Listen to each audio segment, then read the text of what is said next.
కృష్ణుడికి తులసి దళము చాలా ప్రియమైనటువంటిది. మనం భగవంతుడికి ఎన్నెన్నో సేవలు చేస్తూ ఉండొచ్చు, కానీ కృష్ణుడికి ఆ చిన్న తులసి దళం అర్పించడం వలన మనం భక్తిలో చాలా ముందుకు వెళ్తాం. తులసి కృష్ణుడికి విష్ణువుకు చాలా ప్రియమైనటువంటిది అన్నమాట. మనం ఎన్నో పదార్థాలు అర్పించినప్పటికీ భగవంతుడు వాటిని స్వీకరించడు తులసి లేకపోతే.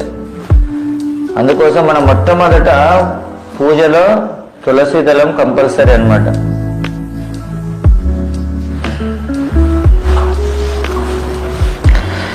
ఇంకా మనకు శాస్త్రాల్లో ఏం చెప్పబడిందంటే, ఎవరైతే తులసిని ప్రతిరోజు నిత్యము చాలా చక్కగా చూసుకుంటూ నీరు పోస్తూ చేస్తారో వాళ్ళకు వైకుంఠంలో స్థానం కలుగుతుందంట.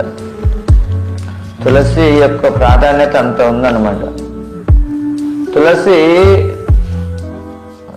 తులసీదేవే మనకు అటువంటి భాగ్యాన్ని కలిగిస్తుంది అనమాట. ఎందుకంటే తులసీదేవి విష్ణు పాదపద్మాల చెంతనే ఎల్లప్పుడూ ఉంటుందన్నమాట. ఆమె ఆ స్థానాన్ని కోరుకునింది.